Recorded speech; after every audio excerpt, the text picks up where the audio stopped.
Assalamualaikum warahmatullahi wabarakatuh. Baiklah, kami dari kelompok 6 akan mempresentasikan hasil diskusi kami mengenai alat bukti dan macam-macam alat bukti yang akan dibawakan oleh saya, Dian Helena Putri, dan rekan-rekan saya, Catur Muhtahami dan Karima Azahra. Baiklah, kami akan memulai presentasi kami. Alat bukti dan macam-macam alat bukti. Pengertian alat bukti. Alat bukti adalah segala sesuatu yang ada hubungannya dengan suatu perbuatan, di mana dengan alat-alat bukti tersebut dapat digunakan sebagai bahan pembuktian guna menimbulkan keyakinan hakim atas kebenaran adanya suatu tindak pidana yang telah dilakukan oleh terdakwa. Macam-macam alat bukti. Undang-Undang Nomor 5 Tahun 1986 menetapkan macam-macam alat bukti, yaitu yang pertama, surat atau tulisan. Diatur dalam pasal 101 ada 3 jenis surat. Yang pertama, akta otentik. Akta otentik merupakan surat yang dibuat oleh atau di hadapan pejabat umum. Yang kedua, akta di bawah tangan. Akta di bawah tangan adalah akta yang dibuat tidak di hadapan pejabat umum atau notaris. Akta ini dibuat dan ditandatangani oleh para pihak yang membuatnya. Kemudian, surat-surat lainnya yang bukan akta yang akan dijadikan alat bukti. Selanjutnya, keterangan ahli. Diatur dalam pasal 102 Undang-Undang Nomor 5 Tahun 1986. Pada ayat 1 yang menentukan keterangan ahli adalah pendapat orang yang diberikan di bawah sumpah dalam persidangan tentang hal yang ia ketahui menurut pengalaman dan pengetahuannya. Seorang ahli dalam persidangan memberikan keterangan tidak hanya berbentuk lisan, tetapi juga bisa berbentuk tulisan yang dikuatkan dengan sumpah atau janji menurut kebenaran sepanjang pengetahuannya yang sebaik-baiknya. Kemudian keterangan saksi. Pasal 104 Undang-Undang Nomor 5 Tahun 1986 menentukan keterangan saksi dianggap sebagai alat bukti apabila keterangan itu berkenaan dengan hal yang dialami, dilihat, atau didengar oleh saksi. Berdasarkan pasal 88 yang tidak boleh memberikan keterangan ahli diantaranya, yang pertama, keluarga saudara atau semenda menurut garis keturunan lurus ke atas atau ke bawah sampai derajat kedua dari salah satu pihak yang bersengketa. Yang kedua, istri atau suami dari pihak yang bersengketa. Kemudian anak yang belum berusia 17 tahun. Lalu orang yang sakit ingatan. Beberapa orang yang berhak menjadi saksi tetapi berhak pula mengundurkan diri sebagai saksi diatur dalam Undang-Undang Nomor 5 Tahun 1986 tentang Peradilan Tata Usaha Negara pasal 89, yaitu yang pertama, saudara laki-laki dan perempuan, ipar laki-laki dan perempuan salah satu pihak. Kemudian setiap orang yang karena martabat, pekerjaan atau jabatannya diwajibkan merahasiakan segala sesuatu yang berhubungan dengan hal itu. Apabila saksi bisu dan tuli serta tidak dapat menulis, maka hakim ketua sidang dapat mengangkat juru bahasa. Juru bahasa akan mengucapkan sumpah atau janji menurut agama atau kepercayaannya terlebih dahulu. Kekuatan pembuktian saksi. Alat bukti saksi mempunyai kekuatan pembuktian bebas. Artinya, hakim bebas memberikan penilaian atas kesaksian seseorang atau beberapa orang yang diajukan di persidangan.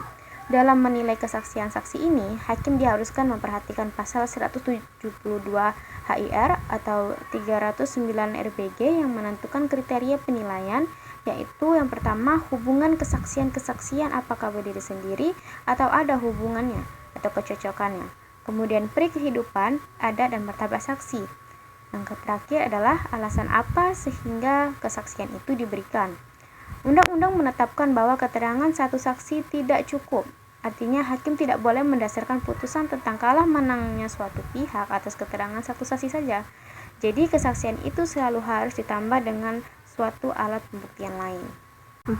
Pengakuan para pihak. Pengakuan para pihak berdasarkan Undang-Undang Nomor 5 Tahun 1988 tentang Peradilan Tata Usaha Negara pasal 105 menyebutkan pengakuan adalah keterangan sepihak dari salah satu pihak dalam suatu perkara, di mana ia mengakui apa yang dikemukakan oleh pihak lawan atau sebagian dari apa yang dikemukakan oleh pihak lawan. Pasal 105 menentukan pengakuan para pihak tidak dapat ditarik kembali kecuali berdasarkan alasan yang kuat dan dapat diterima oleh hakim. Menurut Wijoyono 2013, pengakuan yang diberikan oleh pihak penggugat atau tergugat belum tentu menunjukkan kebenaran materi yang berkaitan dengan terjadinya sengketa tata usaha negara. Oleh karena itu, meskipun penggugat atau tergugat telah memberikan pengakuan, tetapi hakim masih mempunyai wewenang untuk meneliti lebih lanjut terhadap pengakuan yang diberikan oleh pihak. Alat bukti pengakuan tidak boleh berdiri sendiri, melainkan harus didukung alat bukti yang lainnya dalam konteks kebenaran material karena pengakuan tidak selalu mencerminkan kebenaran. 5. Pengetahuan hakim. Pasal 106 Undang-Undang PT-UN menentukan bahwa yang dimaksudkan dengan pengetahuan hakim adalah hal olehnya diketahui dan diyakini kebenarannya. Pengetahuan hakim tersebut adalah pengetahuan dari hakim yang diperoleh selama pemeriksaan dalam persidangan yang berlangsung sebagai apa yang dilihat, didengar, dan disaksikan oleh hakim dalam persidangan. Misalnya sikap, perilaku, emosional, dan tindakan para pihak dalam memutuskan perkara, termasuk pula barang-barang dan orang-orang yang diajukan sebagai alat bukti. Beban pembuktian.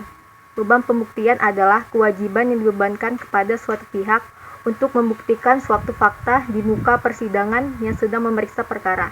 Sebagaimana diatur dalam pasal 107, hakim menentukan beban pembuktian kepada salah satu pihak, baik penggugat maupun tergugat, melainkan kepada kedua-duanya, bahkan lebih cenderung kepada penggugat untuk membuktikan terlebih dahulu alat bukti yang diajukan di persidangan seperti lazimnya dalam sistem peradilan hukum acara perdata. Kebenaran material dalam pembuktian. Hukum pembuktian dalam hukum acara peradilan tata usaha negara di Indonesia menganut pembuktian kebenaran material. Artinya dalam sengketa yang diadili di peradilan tata usaha negara, hakim harus mencari kebenaran material daripada sekedar apa yang diajukan para pihak dalam persidangan.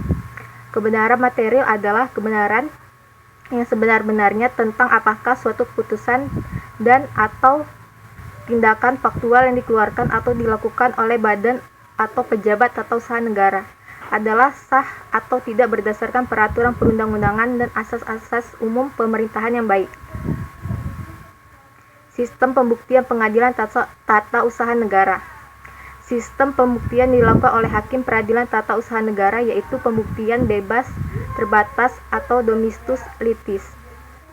Pembuktian bebas mengandung beberapa arti, yang diantaranya adalah berarti hakim bebas atau free dalam menentukan beban pembuktian kepada para pihak, bebas menilai alat bukti dengan tujuan memberikan keleluasaan hakim untuk menemukan kebenaran material. Selanjutnya, akan tetapi dalam proses pembuktian ini, hakim tetap dibatasi oleh undang-undang, yakni mengenai jenis-jenis alat bukti yang dapat digunakan dalam mengadili sengketa tata usaha negara. Kebebasan ini sebagaimana diatur pada pasal 107 Undang-Undang Peradilan Tata Usaha Negara sebagai berikut. Hakim menentukan apa yang harus dibuktikan, beban pembuktian beserta penilaian pembuktian, dan untuk sahnya pembuktian diperlukan sekurang-kurangnya alat bukti berdasarkan keyakinan hakim. Pada peradilan tata usaha negara, hakim berperan lebih aktif dalam proses persidangan guna memperoleh kebenaran material, dan untuk itu undang-undang mengarah pada pembuktian bebas sebagaimana yang diatur dalam pasal 107 Undang-Undang Nomor 5 Tahun 1986. Pasal ini menyatakan hakim dapat menentukan A. Apa yang harus dibuktikan, B. Siapa yang harus dibebani pembuktian, C. Alat bukti mana saja yang diutamakan dalam pembuktian, dan D. Kekuatan pembuktian alat bukti yang telah diajukan. Apa yang harus dibuktikan? Hakim dapat mengesampingkan fakta dan hal yang diajukan oleh penggugat atau tergugat. Demikian pula hakim dapat memeriksa lebih lanjut tentang fakta dan hal yang tidak disangkal atau tidak cukup dibantah. Apabila fakta dan hal tersebut memiliki arti yang relevan untuk dijadikan dasar pertimbangan dari hakim. Siapa yang harus dibebani pembuktian? Penggugat dan tergugat adalah para pihak yang dibebani pembuktian sesuai dengan asas pemeriksaan sengketa tata usaha negara, di mana hakim harus aktif dalam pemeriksaan persidangan. Maka dalam memeriksa dan memutus dan menyelesaikan sengketa tata usaha negara, hakim mempunyai kewenangan untuk menentukan siapa yang harus dibebani pembuktian. Alat bukti mana saja yang diutamakan dalam pembuktian? Hakim mempunyai wewenang untuk memilih alat bukti tertentu di antara alat-alat bukti yang telah ditentukan undang-undang dan memberikan penilaian tentang kekuatan pembuktian dari alat bukti tersebut. Misalnya, menyatakan bahwa suatu alat bukti adalah tidak terbantahkan dan memiliki kekuatan sempurna. Bisa saja seorang hakim menentukan akta di bawah tangan sebagai bukti yang sah dan meyakinkan dibanding akta notaril karena ia menemukan kebenaran material tertentu. Inilah yang disebut dengan kebebasan menilai alat bukti. Selanjutnya, kekuatan pembuktian alat bukti yang telah diajukan.